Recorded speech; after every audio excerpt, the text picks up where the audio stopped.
ओम नमः शिवाय। जय श्री महाकाल। तो भगवान भोलेनाथ, माता पार्वती जी और माता लक्ष्मी की कृपा से आपके जीवन की सारी कामना पूर्ण हो जाए, जीवन में जो भी दुख परेशानी समस्या है वो समाप्त हो जाए। तो विशेषकर आज का जो उपाय है अगर आप करते हो ना तो आपकी हर प्रकार की कामना पूर्ण होगी, साथ ही साथ जीवन में जो भी दुर्भाग्य है समस्या है वो समाप्त होगी। तो आज के इस उपाय के लिए मात्र इस प्रकार से आपको शहद लेना है और विशेष तरीके से उपाय कर लेना है। गुरु जी ने कहा है कि इस उपाय करने के बाद आपकी हर प्रकार की कामना इच्छा पूर्ण होने लगेगी, साथ ही साथ अगर आपके जीवन में दुर्भाग्य है समस्या है तो वो भी समाप्त होगी। तो गुरु जी की कथा को सुनकर ही उपाय बहुत अच्छे से समझाएंगे। उसके पहले इस वीडियो को लाइक कर दें, चैनल पर नए हो सब्सक्राइब जरूर करिएगा ताकि आपको इससे शानदार वीडियो हर रोज मिलती रहे। देखिए, इस वाले उपाय में जो सबसे पहले सामग्री आपको चाहिए है वो है शहद। ठीक है, तो मात्र आपको 1 चम्मच शहद ले लेना है। इसके बाद जो अगली सामग्री आपको लेनी है वो है बेलपत्र। कितने बेलपत्र की जरूरत है? तो मात्र आपको 1 बेलपत्र लेना है। और जब भी बेलपत्र लो ना तो कोशिश करिएगा कि वो कहीं से खंडित टूटा फूटा नहीं होना चाहिए। और इसके बाद जो अगली सामग्री आपको लेनी है वो है चावल। ठीक है, चावल कितने लेने हैं ये आपके ऊपर है, चाहे 7 दाने लो या 11 दाने लो। और जब भी चावल लो ना तो ऐसे चावल के दाने लेना जो कहीं से खंडित टूटे फूटे ना हो। और इसके बाद आपको इस प्रकार से एक तांबे का लोटा लेना है और उस तांबे के लोटे में आपको अपने घर से अपने किचन से शुद्ध जल भर लेना है। और फिर इन बताई गई सामग्री को लेकर पहुंच जाना है आपको अपने घर के आसपास जहां पर भी शिव मंदिर है वहां। और ये वाला उपाय आप सुबह शाम किसी भी समय कर सकते हो। सुबह समय मिल रहा हो तो सुबह, शाम को समय मिल रहा हो तो शाम को। और शिव मंदिर में पहुंचकर जो भी पूजन पाठ कर आपको करनी है शिवलिंग की वो कर लीजिएगा। उसके बाद आपको उत्तर दिशा की तरफ मुंह कर बैठ जाना है और विशेष तरीके से उपाय करना है। देखिए, शिवलिंग के ऊपर आप बेलपत्र का उपाय करते हो ना तो इससे आपकी हर प्रकार की दिल की कामना इच्छा पूर्ण होने लगती है। या अगर आपके घर में ऐसा कोई व्यक्ति है जो रोगीला है तो उसकी रोग भी समाप्त होंगे। इसी प्रकार से शिवलिंग के ऊपर शहद का उपाय करने से आपके जीवन के सारे दुर्भाग्य खत्म होंगे और घर में सुख शांति बनी रहेगी। शिवलिंग के ऊपर चावल का उपाय करने से आपकी जो आर्थिक स्थिति है वो सुधरती है। तो इस वाले उपाय में आपको करना क्या है वो ध्यान से सुनना, समझने की कोशिश करना। देखिए, आपके पास जो जल का लोटा है ना, सबसे पहले उस जल के लोटे को उठाना है और धीरे धीरे कर पूरा का पूरा जल आपको शिवलिंग के ऊपर समर्पित कर देना है। ओम नमः शिवाय, श्री शिवाय नमस्तुभ्यम का स्मरण करते हुए। देखिए, जब भी कामना पूर्ति के लिए कोई उपाय करो ना तो उसमें आपको सबसे पहले जल का लोटा शिवलिंग पर समर्पित कर देना चाहिए। जल को समर्पित कर दिया, इसके बाद आपके पास जो शहद है ना उससे हमें उपाय करना है। तो करना क्या है कि ये जो शहद है इसको अपनी अनामिका उंगली में आपको ले लेना है। तो यहाँ पर आप देखिए, ये है अनामिका उंगली। ठीक, तो इस अनामिका उंगली में आपको शहद ले लेना है। ठीक, और शिवलिंग के ऊपर इस प्रकार से आपको ओम का निर्माण करना है। ठीक, अनामिका उंगली में शहद लेकर आपको शिवलिंग के ऊपर ओम बना देना है।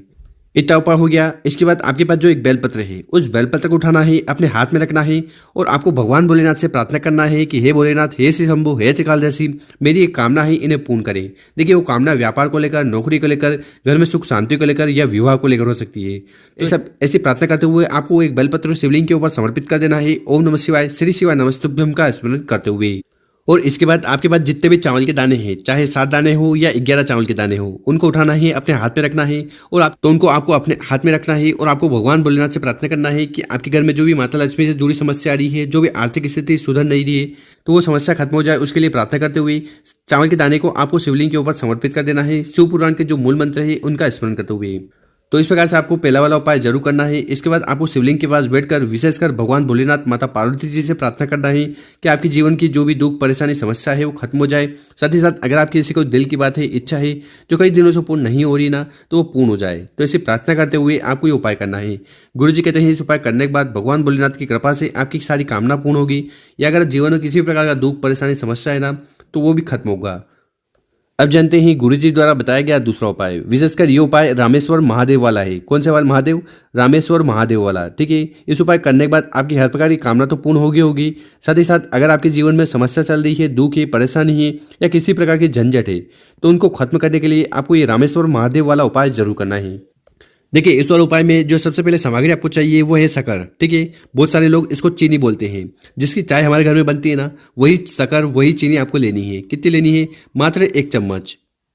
इसके बाद जो अगली सामग्री आपको लेनी है वो है बेलपत्र। ठीक है, और आपको जब भी आप एक बेलपत्र लो तो वो कहीं से खंडित टूटा फूटा नहीं होना चाहिए। देखिए, गुरु जी जानकारी देते हैं कि अगर आपको बेलपत्र नहीं मिल पा रहा है, शिव मंदिर जाइएगा, शिवलिंग पर चढ़ा हुआ बेलपत्र उठाइएगा, शुद्ध जल से धोइएगा और उपाय में उपयोग कर लीजिएगा। और फिर आखिरी में आपको इस प्रकार से एक तांबे का लोटा लेना है और उस तांबे के लोटे में आपको अपने घर से, अपने किचन से शुद्ध जल भर लेना है। भर लिया, उसके बाद हमने आगे आपको जो शक्कर बताई है, चीनी बताई है, तो 1 चम्मच शक्कर आपको जल के लोटे में आपको अपने घर से ही डाल लेनी है। तो इस प्रकार से आपको ये जल का लोटा तैयार कर लेना।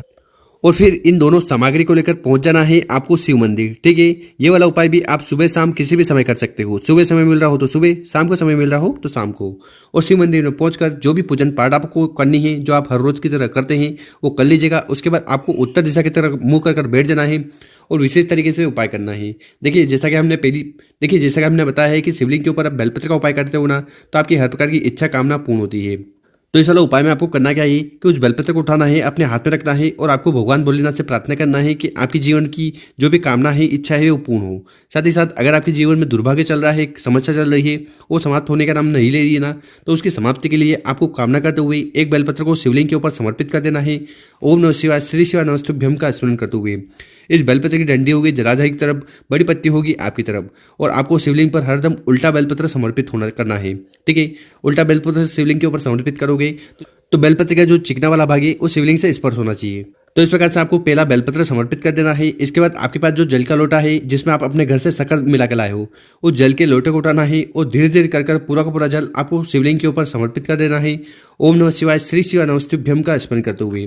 ठीक है, तो इस प्रकार से आपको दूसरा वाला उपाय कर लेना है। इसके बाद आपको शिवलिंग के पास बैठकर विशेषकर आपको रामेश्वर महादेव जी से प्रार्थना करना है कि हे महादेव जी, मेरे जीवन में जो भी दुख परेशानी समस्या है उन्हें समाप्त करें, या अगर आपकी ऐसी कोई दिल की बात है, कामना है जो कई दिनों से पूर्ण नहीं हो पा रही ना, तो वो पूर्ण हो जाए। तो इसी प्रार्थना करते हुए आपको ये विशेष तरीके से उपाय कर लेना है। गुरु जी कहते हैं कि जो भी व्यक्ति इस प्रकार से शक्कर वाला जल या चीनी वाला जल शिवलिंग पर समर्पित कर एक बेलपत्र समर्पित कर अपनी कामना, अपनी समस्या भगवान भोलेनाथ को कह देता है ना, तो फिर भगवान भोलेनाथ उस व्यक्ति के जीवन की सारी समस्या पर और जो भी प्रार्थना है उन्हें बहुत जल्द सुनते हैं। तो अब जानते हैं गुरु जी द्वारा बताया गया तीसरा उपाय। विशेषकर ये उपाय क्यों करना है? अगर आपके घर में माता लक्ष्मी से जुड़ी समस्या आ रही है, आर्थिक समस्या आ रही है, लक्ष्मी टिक ही नहीं रही है, धन बिल्कुल नहीं टिक रहा है, तो फिर विशेषकर ये उपाय जरूर करना है। तो इस वाले उपाय में जो सबसे पहले सामग्री आपको चाहिए वो है कमलगट्टा। ठीक है, कितने कमलगट्टे की जरूरत है? तो मात्र आपको एक कमलगट्टा लेना है और जो कमलगट्टा लो ना, वो कहीं से खंडित या टूटा फूटा नहीं होना चाहिए। इसके बाद आपको इस प्रकार से एक तांबे का लोटा लेना है और उस तांबे के लोटे में आपको अपने घर से, अपने किचन से शुद्ध जल भर लेना है। देखिए, जैसा कि हमने पहले ही बताया है कि न्यास से जल भरकर आप शिवलिंग पर जाकर उड़ेलते हो, समर्पित करते हो ना, तो इससे आपके घर के सारे दोष, समस्या, परेशानी खत्म होने लगती है। तो इस प्रकार से मात्र दोनों सामग्री को लेकर आपको पहुंच जाना है अपने घर के आसपास जहां पर भी शिव मंदिर है वहां। और गुरुजी ने कहा है कि ये वाला उपाय आप सुबह शाम किसी भी समय कर सकते हो। देखिए, ये उपाय करते हो ना तो माता लक्ष्मी बहुत ज्यादा प्रसन्न होती है। तो इस वाले उपाय में आपको करना क्या है, वो ध्यान से सुनना, समझने की कोशिश करना। देखिए, जैसे ही आप शिव मंदिर जाओगे, सबसे पहले आपको शिवलिंग के पास बैठ जाना है और जो भी पूजन पाठ करनी है वो कर लीजिएगा। उसके बाद आपको उत्तर दिशा की तरफ मुंह कर विशेष तरीके से उपाय कर लेना है। देखिए, शिवलिंग के ऊपर कमलगट्टे का उपाय करते हो ना, तो इससे माता लक्ष्मी बहुत ज्यादा प्रसन्न होती है। तो इस वाला उपाय में आपको करना क्या है कि आपके पास जो एक कमलगट्टा है ना, उसको उठाना है और जो जल का पात्र है, जल का लोटा है, उस जल के लोटे में डाल देना है। तो इस प्रकार से सबसे पहले आपको ये जल का लोटा तैयार कर लेना। इसके बाद इस जल के लोटे को धीरे धीरे उठाना है और पूरा आपको शिवलिंग के ऊपर समर्पित कर देना है। शिव पुराण के जो मूल मंत्र है ओम नमः शिवाय या श्री शिवाय नमस्तुभ्यम का स्मरण करते हुए। साथ ही साथ आपको जहाँ माता लक्ष्मी के लिए प्रार्थना कर लेना है, उनसे निवेदन करना है कि हे माता लक्ष्मी, मेरे जीवन में जो भी आर्थिक समस्या आ रही है, कर्ज से जुड़ी समस्या आ रही है, धन से जुड़ी समस्या आ रही है, धन टिकता नहीं, तो ऐसी समस्या खत्म हो जाए, ऐसी प्रार्थना करते हुए आपको ये जल को समर्पित कर देना है। इसके बाद आपको शिवलिंग के पास बैठकर भगवान भोलेनाथ फिर से आपको वही कामना, इच्छा कह देना है। तो इस प्रकार से आपको तीसरा वाला उपाय जरूर करना है। गुरु जी ने कहा है कि इस उपाय करने के बाद आर्थिक समस्या खत्म होगी, माता लक्ष्मी से जुड़ी समस्या खत्म होगी, क्योंकि ये जो माता लक्ष्मी है ये भगवान भोलेनाथ की बहन है। तो भगवान भोलेनाथ की शिवलिंग पर आप जो भी उपाय करते हो ना, विशेषकर माता लक्ष्मी जी का नाम लेते हुए, तो आपकी जो कामना, इच्छा है वो बहुत जल्द पूर्ण होती है। तो गुरु जी द्वारा बताया गया बहुत ही अद्भुत और विशेष उपाय है, कर जरूर देखिएगा। और दोस्तों, अगर आपको वीडियो 1% भी अच्छी लगी हो ना, तो इस वीडियो को 5 लोगों के साथ जरूर शेयर करें और उन लोगों की मदद करें। ओम नमः शिवाय। मिलते हैं हम आपसे एक और नई वीडियो में।